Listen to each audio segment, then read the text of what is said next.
Greetings and salutations, I'm Dexter from Research Stripped, and this video is the first on a series on human trafficking that we will be presenting.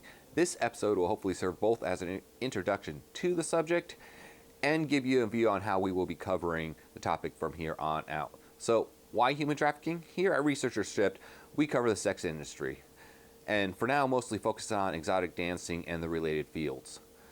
And unfortunately, human trafficking has been linked, mostly erroneously, with these above-board sex workers. So the subject is relevant to our areas of interest. Unlike most videos that focus in on individual victims, while their stories are sad, they lack any critical look into the industry that has grown up to combat human trafficking. So we believe that no subject is safe from critical examination. I mean, just look at the animal rescue world where you have PETA and their kill count and a pitbull sanctuary that was anything but. There is a tendency to remove any nuance around certain subjects, and human trafficking has become one of those. If you're against any aspect of combating trafficking, no matter what the reason or what it is, then it is somehow implied that you are for human trafficking. I mean, think of the children.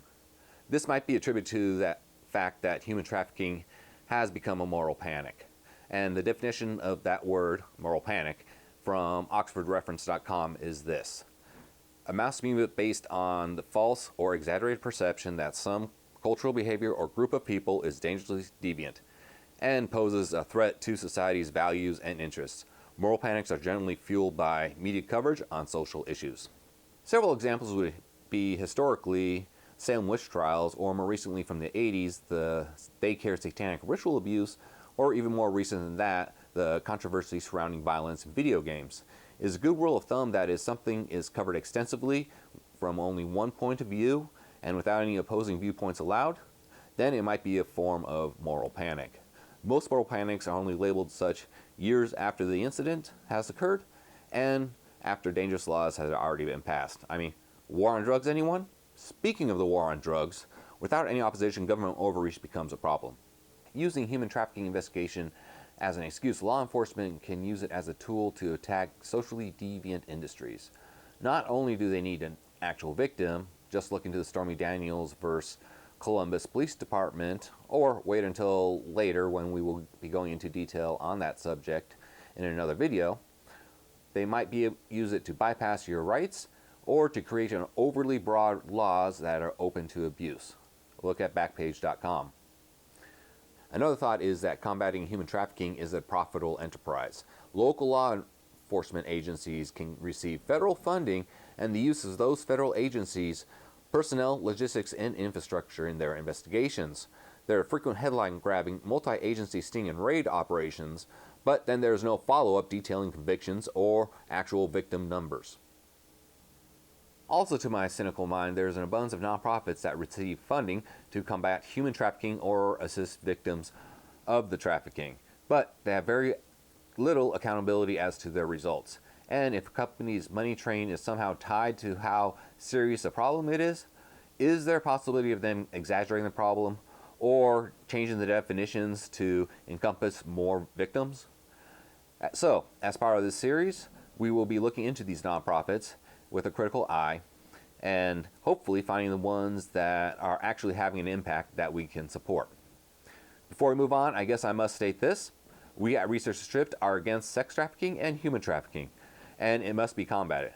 But we are also aware that whenever people, politics, power, and money are involved, there is a risk for abuse.